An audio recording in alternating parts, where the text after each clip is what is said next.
Whenever in our life, when we first come across subliminal messages or positive affirmations, we always have doubt in mind. We always, it looks like a magic to us, you don't have to actually do, you don't have to actually make an effort to change that much as they claim. The affirmations, positive affirmations or subliminal messages, what they claim can make change in your life. You don't actually have to put any physical effort. You just have to listen those messages and they'll do wonders for you.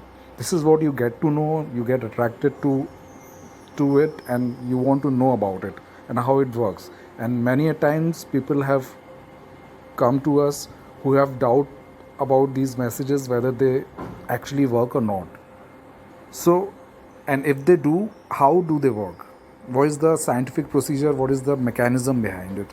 So, let us tell you that the very first thing, that subliminal messages or positive affirmations or meditation or self-hypnosis, these all are part of one single branch of science, that is psychology.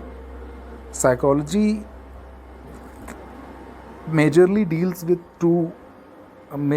with our brain, obviously, and there are two parts of our brain if we see in a broad way. One part of our brain would be the logical mind, that is the conscious mind.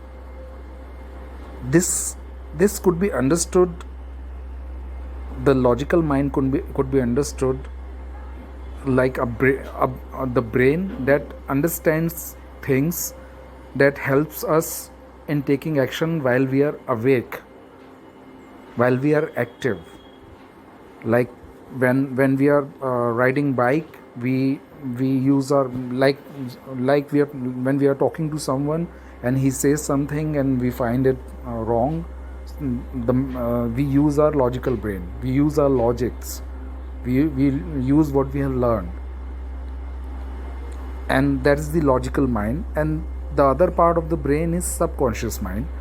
Subconscious mind is the brain which works back of the scene, like all whatever all through the course of your life, whatever you have learned is stored in subconscious mind.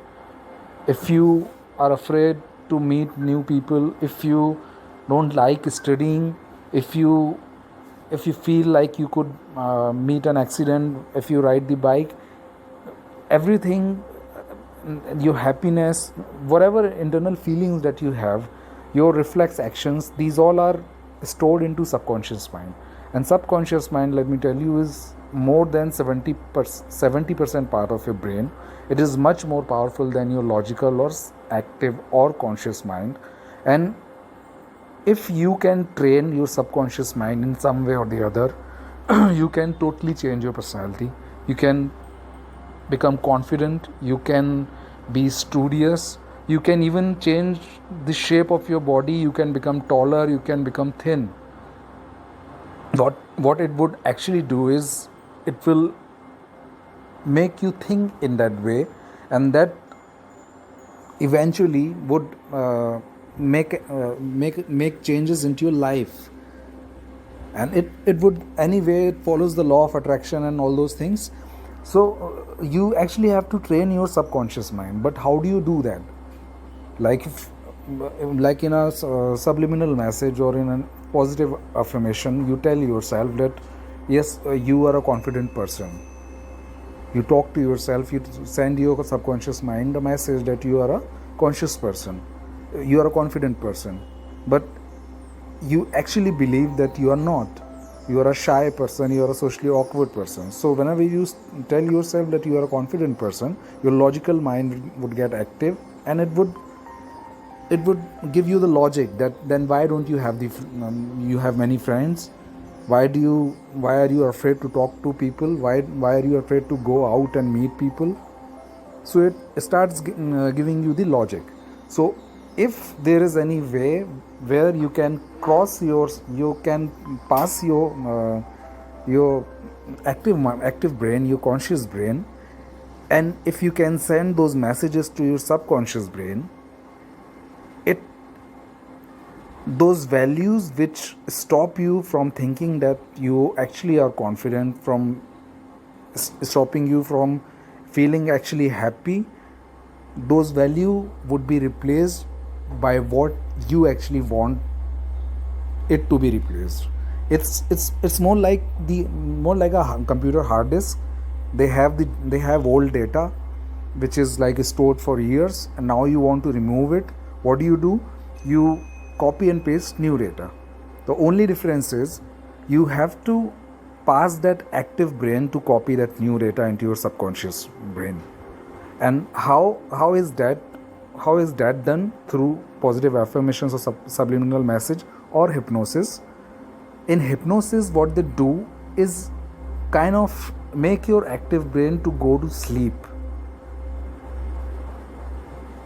Or like in positive affirmations, there would be many kind of positive affirmations. Like there would be imagery, the affirmations which are embedded into images that, like generally you cannot by looking into the picture you cannot trace if there is some message, but it is there, and subconscious mind can always read it. Then you have music, like subliminal frequencies, like tones, binaural tones, in which there would be simple music at the top of subliminal messages. There would be a very low frequency positive affirmations that would be embedded into that music. While you are listening to that music, you can only hear the louder sound, but internally there would be positive affirmations hidden into that music that a subconscious mind can always catch, but it would surpass the conscious mind. So that way you keep getting those positive affirmations. Your active mind, your logical mind doesn't stop it, doesn't give you the logic that these are not the values that you believe in. And then in that way the older data in your subconscious brain is replaced by these new data which you actually want yourself to actually think, you want yourself to actually believe. And it is not really difficult. You keep doing it in a right way, in a right time. You keep listening to these positive affirmation, and it would really work wonders for you. And this is how it works. And people have been using these positive affirmations, these subliminal hidden messages, in many manipulative ways also. There have been many examples and many experiments, like in big Hollywood movies. They have used imagery, subliminal message to make audiences feel or to generate a feeling of horror or thrill or romance into the audience. In shopping malls, they would play music where there would be subliminal messages hidden into those music tones.